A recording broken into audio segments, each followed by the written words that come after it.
आकाशवाणी भोपाल से प्रस्तुत हैं प्रादेशिक समाचार।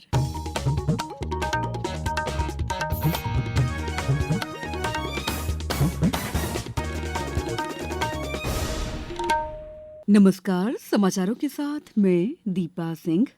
सबसे पहले मुख्य समाचार। प्रधानमंत्री नरेंद्र मोदी आज पश्चिम बंगाल में 3,200 करोड़ रुपए की 2 राष्ट्रीय राजमार्ग परियोजनाओं की आधारशिला रखेंगे। केंद्रीय शहरी कार्य मंत्री मनोहर लाल खट्टर और मुख्यमंत्री डॉक्टर मोहन यादव आज भोपाल में करेंगे मेट्रो का शुभारंभ। केंद्रीय गृह मंत्री अमित शाह 25 दिसंबर को ग्वालियर में 2.5 लाख करोड़ रुपए लागत के विकास कार्यों का लोकार्पण और भूमि पूजन करेंगे। और शहरी विकास मंत्रियों की क्षेत्रीय बैठक आज भोपाल में। अब समाचार विस्तार से। प्रधानमंत्री नरेंद्र मोदी आज पश्चिम बंगाल के दौरे पर हैं। अपनी यात्रा के दौरान प्रधानमंत्री नदिया जिले के रानाघाट में 3,200 करोड़ रुपए की 2 राष्ट्रीय राजमार्ग परियोजनाओं की आधारशिला और उद्घाटन करेंगे। श्री मोदी सभा को भी संबोधित करेंगे। प्रधानमंत्री पश्चिम बंगाल के नदिया जिले में राष्ट्रीय राजमार्ग 34 के 66.7 किलोमीटर लंबे बरजाकुली कृष्णनगर खंड के 4 लेन का उद्घाटन करेंगे। श्री मोदी उत्तर 24 परगना जिले में राष्ट्रीय राजमार्ग 34 के 17.6 किलोमीटर लंबे 12/7 बरजाकुली खंड के 4 लेन की आधारशिला भी रखेंगे। ये परियोजनाएं कोलकाता और सिलीगुड़ी के बीच एक महत्वपूर्ण संपर्क का काम करेंगी। इनसे यात्रा का समय लगभग 2 घंटे कम हो जाएगा, जिससे वाहनों की आवाजाही तेज और सुगम हो जाएगी। मुख्यमंत्री डॉक्टर मोहन यादव ने कल मुंबई में आयोजित world Hindu economic forum conference 2025 को मुंबई में संबोधित किया। डॉक्टर यादव ने कहा कि प्रदेश का औद्योगिक परिदृश्य तेजी से बदल रहा है। प्रदेश में निवेश और सरलता से व्यापार व्यवसाय बढ़ाने के लिए हमारी सरकार निवेशकों की हर संभव मदद करने को तत्पर है। मुख्यमंत्री ने कहा कि हम सब मिलजुल कर मेक इन इंडिया और विकसित भारत के संकल्प को साकार करेंगे। डॉक्टर यादव ने कहा कि ग्वालियर में 25 दिसंबर को भारत रत्न से सम्मानित पूर्व प्रधानमंत्री स्वर्गीय अटल बिहारी वाजपेयी के जन्म शताब्दी वर्ष के समापन अवसर पर केंद्रीय गृह मंत्री अमित शाह प्रदेश में 2,05,000 करोड़ रुपए लागत के विकास कार्यों का लोकार्पण और भूमि पूजन करेंगे। वर्ल्ड हिंदू इकोनॉमिक फोरम के बैनर तले इन्वेस्टरों के लेकर के ये बड़ा एक फोरम है, जिसके आधार पर दुनिया के अंदर इसकी एक शाख है। स्वामी विज्ञानंद जी महाराज ने लंबे समय तक लगभग 15 साल से इस अभियान को चलाया हुआ है। मध्य प्रदेश की ओर से मैं स्वयं इसमें शामिल होकर के अपने आप को गौरवान्वित महसूस करता हूं। आज औद्योगिक गति से सबसे तेज गति से आगे बढ़ने वाले राज्यों में शामिल हुआ है।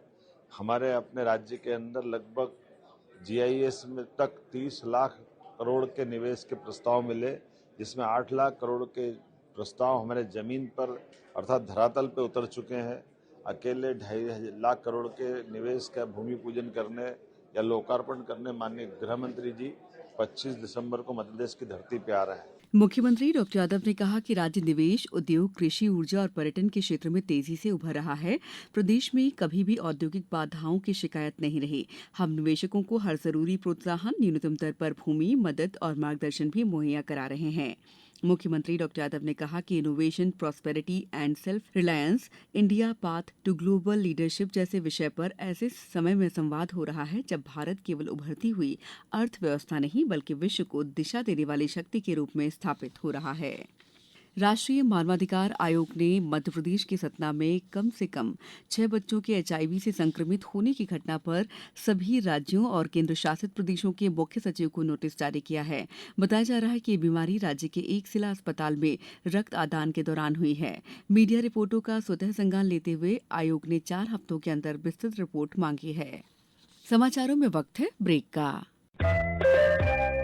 ये समाचार आप आकाशवाणी मध्य प्रदेश से सुन रहे हैं। ये समाचार बुलेटिन YouTube पर Madhya Pradesh news All India Radio channel पर और फेसबुक साथ ही एक्स प्लेटफॉर्म पर AIR न्यूज भोपाल पेज पर सुने जा सकते हैं। इसके अलावा आप हमारी वेबसाइट newsonair.gov.in पर अथवा न्यूज ऑन AIR ऐप पर भी समाचार सुन सकते हैं। ब्रेक के बाद समाचारों में आपका एक बार फिर स्वागत है। राजधानी भोपाल में आज अत्याधुनिक मेट्रो रेल सेवा का शुभारंभ मुख्यमंत्री डॉक्टर मोहन यादव और केंद्रीय आवासन तथा शहरी कार्य मंत्री मनोहर लाल खट्टर शाम 4 बजे भोपाल के कुशाभाऊ अंतर्राष्ट्रीय कन्वेंशन सेंटर में करेंगे। इसके बाद मुख्यमंत्री डॉक्टर यादव और केंद्रीय मंत्री सुभाष मेट्रो स्टेशन पर हरी झंडी दिखाकर मेट्रो को रवाना करेंगे। मुख्यमंत्री और केंद्रीय मंत्री मेट्रो में सवारी भी करेंगे। भोपाल मेट्रो की अनुमानित लागत 10,033 2,135 करोड़ रुपए है। इसमें प्रायोरिटी कॉरिडोर की लागत 2,225 करोड़ है। पेश है एक रिपोर्ट। भोपाल में बहुप्रतीक्षित मेट्रो रेल सेवा का शुभारंभ होने जा रहा है। मुख्यमंत्री डॉक्टर मोहन यादव एवं केंद्रीय आवासन एवं शहरी कार्य मंत्री श्री मनोहर लाल खट्टर की गरिमामय उपस्थिति में भोपाल मेट्रो प्रायोरिटी कॉरिडोर पर सुभाष नगर से एम्स तक मेट्रो रेल का संचालन शुरू किया जाएगा। यह मेट्रो कॉरिडोर न केवल यातायात को सुगम बनाएगा बल्कि समय की बचत, पर्यावरण संरक्षण और नागरिकों के जीवन स्तर में सुधार भी सुनिश्चित करेगा। मुख्यमंत्री डॉक्टर मोहन यादव के प्रयासों से मध्य प्रदेश इंफ्रास्ट्रक्चर डेवलपमेंट और स्मार्ट शहरी परिवहन की दिशा में तेजी से आगे बढ़ रहा है। केंद्रीय आवास एवं शहरी कार्य मंत्रालय के तत्वावधान में शहरी विकास मंत्रियों की क्षेत्रीय बैठक आज भोपाल में आयोजित हो रही है।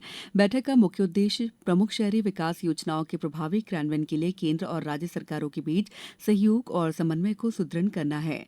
नगरीय विकास और आवास के आयुक्त संकेत भोंडवे ने बताया कि ये बैठक राज्यों को योजनावार प्रगति प्रस्तुत करने, क्रियान्वयन से जुड़ी समस्याओं को साझा करने, श्रेष्ठ कार्य प्रणालियों के आदान प्रदान और मंत्रालय से नीतिगत तथा रणनीतिक मार्गदर्शन प्राप्त करने का महत्वपूर्ण अवसर प्रदान करेगी। क्षेत्रीय बैठक में छत्तीसगढ़, दिल्ली, राजस्थान, उत्तर प्रदेश के शहरी विकास मंत्री और राज्य मंत्री, भारत सरकार तथा राज्यों के वरिष्ठ अधिकारी सहभागिता करेंगे। हमारे प्रशासनिक अधिकारी हर चुनौती का सामना करते हुए देश को आगे बढ़ाने के लिए निरंतर कार्य कर रहे हैं। अनुभव से भरे हमारे वरिष्ठ अधिकारी और ऊर्जा से भरे हमारे युवा साथी विकसित और आत्मनिर्भर मध्य प्रदेश के आधार हैं। ये बातें मुख्यमंत्री डॉक्टर मोहन यादव ने कल Madhya Pradesh IAS association service meet 2025 के शुभारंभ अवसर पर कही। भोपाल के प्रशासन अकादमी में प्रारंभ हुई सर्विस मीट 21 दिसंबर तक चलेगी। ग्वालियर में 101वें तानसेन समारोह की अंतिम सायंकालीन संगीत सभा ग्वालियर दुर्ग के गुजरी महल के प्रांगण में कल संपन्न हुई। परंपरा के अनुसार मातृशक्ति को समर्पित इस विशेष संध्या में देश के प्रतिष्ठित महिला संगीतज्ञों ने गायन और वादन की प्रस्तुतियों से श्रोताओं को सुर, लय और भाव की अविस्मरणीय अनुभूति कराई।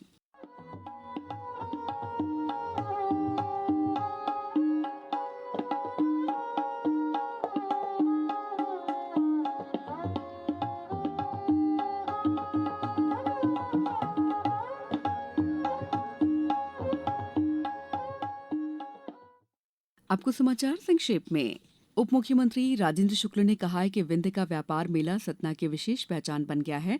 आपस में मिलकर सामंजस्य और भाईचारे की भावना से काम करने की ललक सतना की भव्यता को और भी बढ़ाती है। जबलपुर में सीएम हेल्पलाइन सहित जन समस्याओं के निराकरण को लेकर नगर निगम आयुक्त राम प्रकाश अहिरवार ने विभागीय कार्यों में लापरवाही और अनुशासनहीनता बरतने पर कार्रवाई की है। कटनी में बिना परमिट, फिटनेस और लाइसेंस के अवैध रूप से संचालित होने वाले वाहनों के खिलाफ कड़ी कार्रवाई करने परिवहन विभाग द्वारा जिले के विभिन्न मार्गों पर सघन जांच अभियान चलाया गया। मंडला में अपर कलेक्टर राजेंद्र कुमार सिंह ने कल सहकारिता, जल संसाधन, स्वास्थ्य विभाग, डीडीए, एसी ट्राइबल, श्रम विभाग की समीक्षा बैठक की। बैठक में उन्होंने नवंबर और दिसंबर माह में दर्ज सीएम हेल्पलाइन के प्रकरणों की विस्तार से समीक्षा की। जल संसाधन विभाग द्वारा झाबुआ जिले में नई जल संसाधन परियोजनाओं को स्वीकृति दी गई है। प्रदेश में 7 से 11 जनवरी तक बुंदेलखंड फिल्म फेस्टिवल और फिल्म पर्यटन समागम का आयोजन किया जाएगा। दमोह में संस्कृति राज्य मंत्री धर्मेंद्र सिंह लोधी ने पत्रकारों से चर्चा के दौरान ये जानकारी दी। इस बुलेटिन में बस इतना ही। अगला बुलेटिन दोपहर 2:10 पर। नमस्कार।